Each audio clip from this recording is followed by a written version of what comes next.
You never really know who you're talking to on a dating app. Someone can seem completely normal through messages, but the person behind the screen may have intentions you never see coming. Tonight, 3 disturbing dating app horror stories where ordinary conversations turned into terrifying situations and left the people involved questioning who they had really been talking to.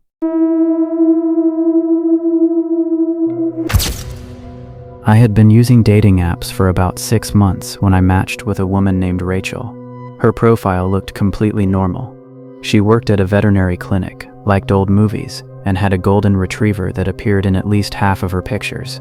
There was nothing about her profile that made me suspicious. We started messaging.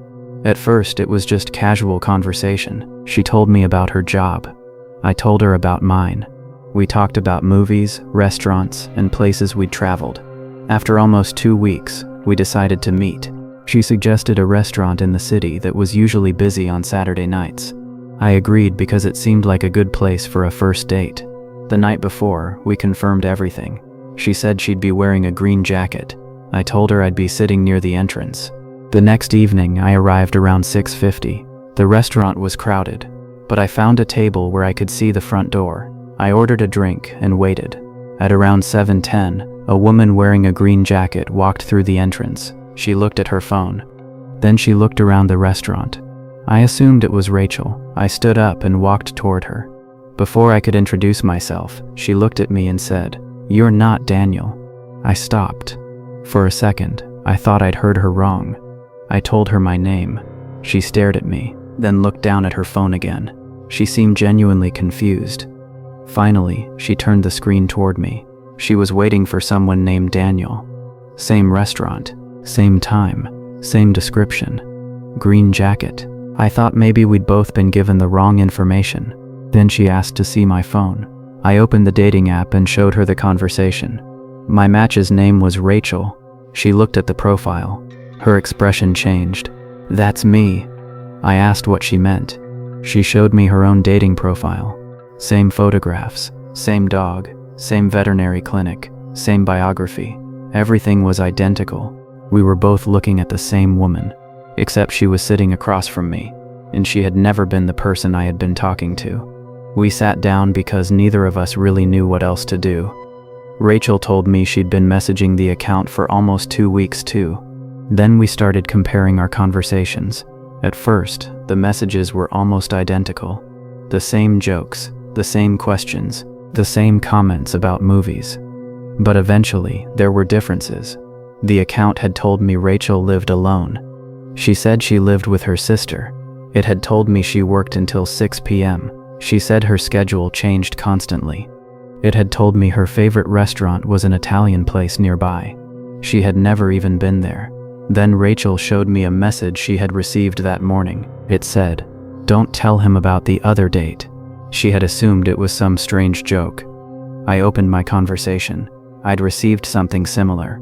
Mine said, "Don't mention Rachel." We looked at each other. Neither of us laughed.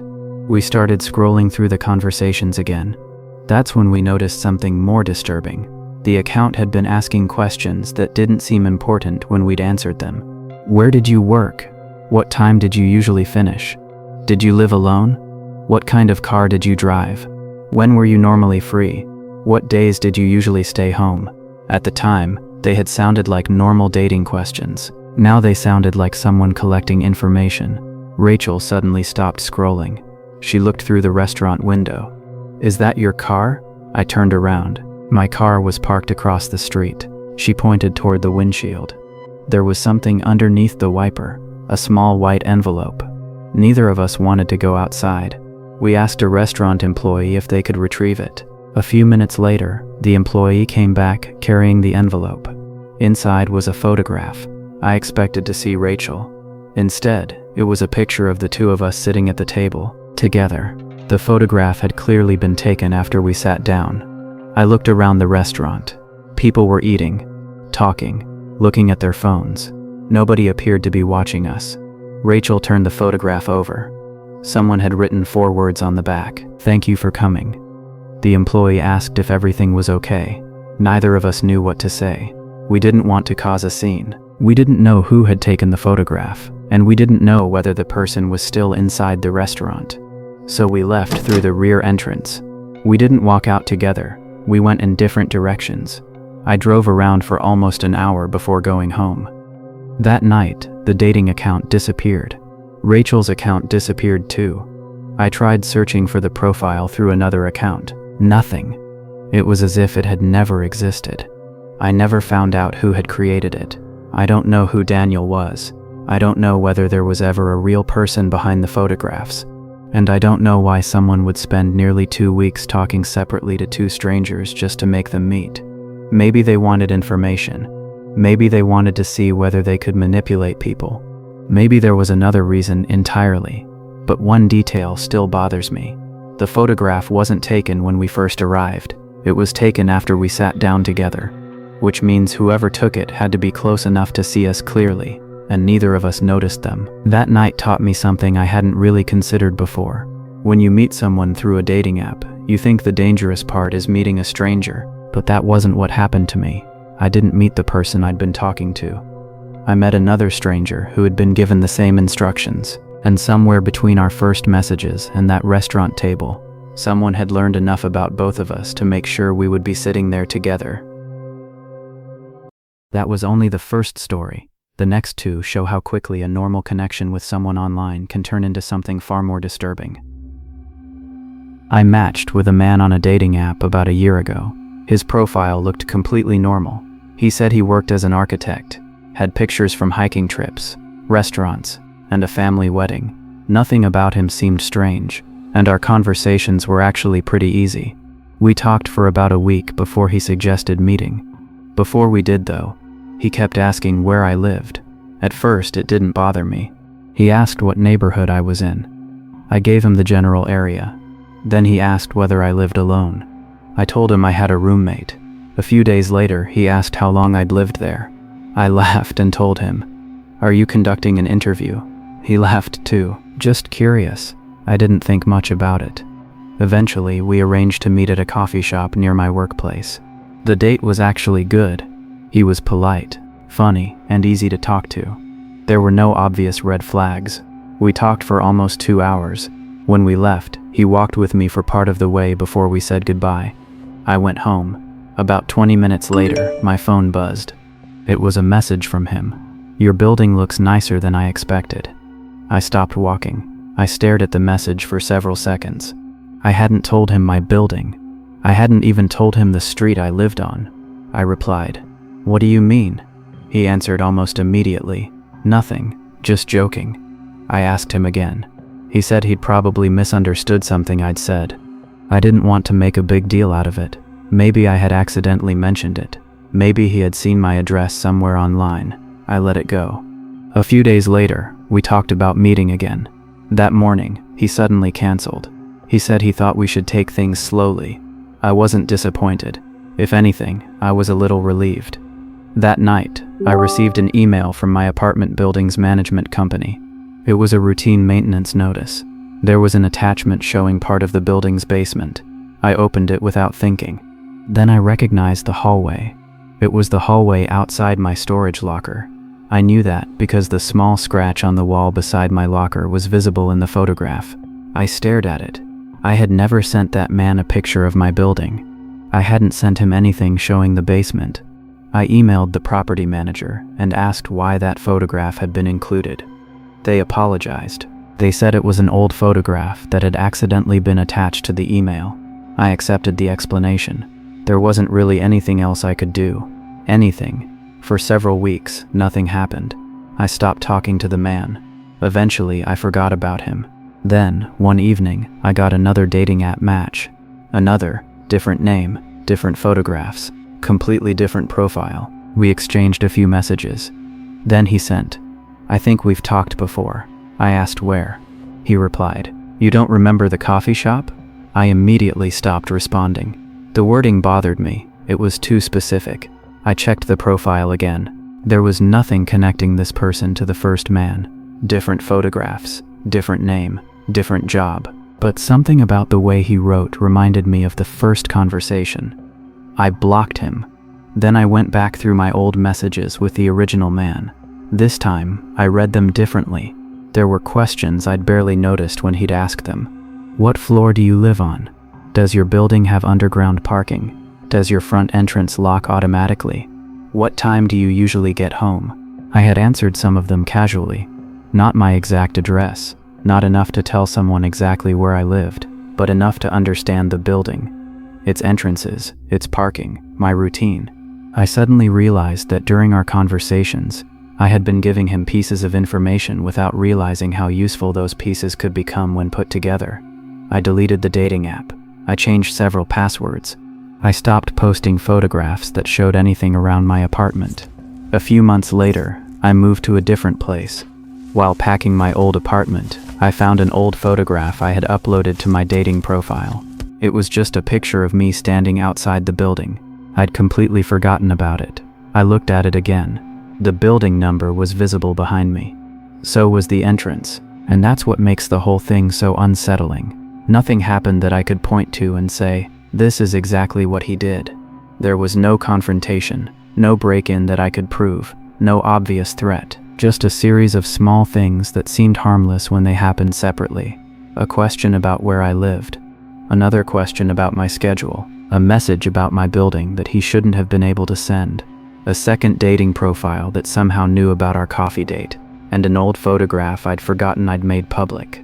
The part I think about most now is how normal the conversation felt. He didn't pressure me. He didn't act aggressive. He didn't seem dangerous. He just asked questions, and I answered them. That's what scares me, because I used to think someone would have to know my address to find me. I don't think that anymore. Sometimes you can give someone enough information to find you, without ever realizing you've given them your address. I matched with a woman on a dating app about 2 weeks before we met. Our conversations were normal. She worked in an office, liked going to concerts, and had a habit of sending me pictures of whatever she was cooking. Nothing about her profile seemed fake. After several days of talking, we decided to meet at a busy restaurant on a Friday night. A few hours before the date, she sent me a strange message. She said, "When you get there, leave your phone on the table. I hate when people spend the whole date looking at their phones." I thought it was a little weird, but I understood what she meant, so I agreed. I arrived around 7:30. She was already there. We ordered drinks and started talking. For the first 20 minutes, everything was completely normal. Then she asked me where I worked. I told her. She asked if I lived alone. I didn't give her a detailed answer. I just said I had my own place. She didn't push.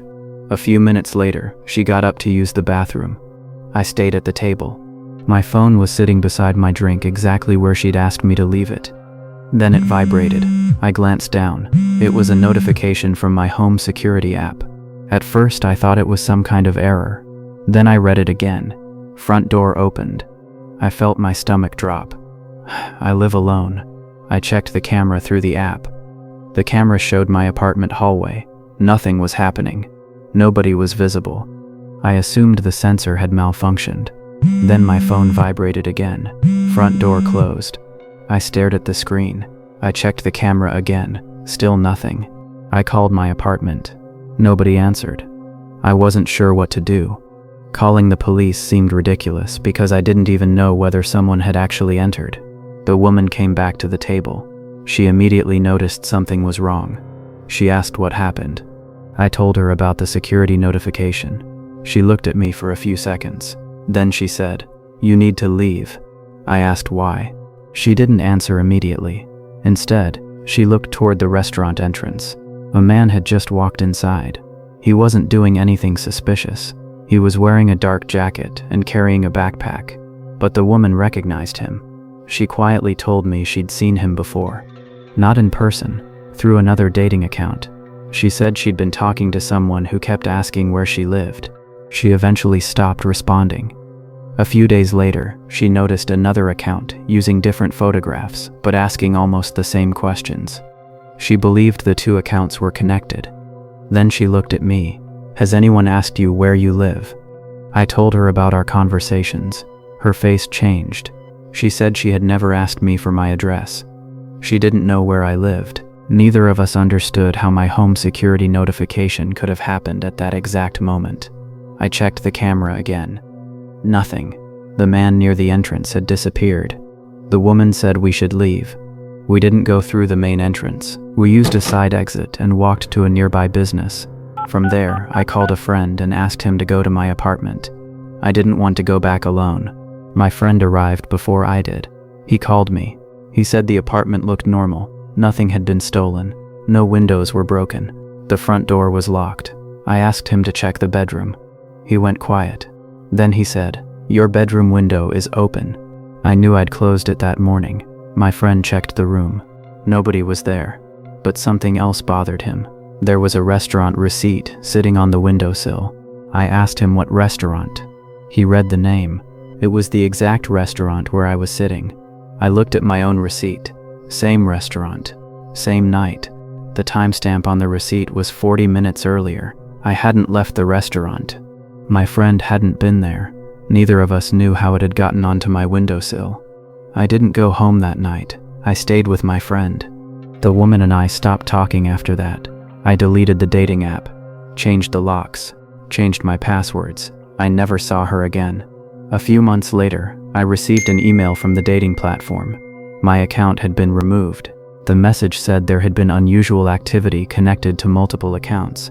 They didn't give me any details, no names, no explanation, nothing that told me who had been behind them. I still don't know whether the woman was involved. I don't know whether the man who walked into the restaurant was connected to any of it. And I don't know whether someone actually entered my apartment that night. There was never enough evidence to prove it. But there's one thing I still think about. That strange request she made before our date. Leave your phone on the table. At the time, I thought she simply wanted me to pay attention to her. Now I wonder if there was another reason. Because while my phone was sitting on that table, I couldn't see what was happening on it. And while I was sitting across from a stranger, someone may have already known exactly where I lived.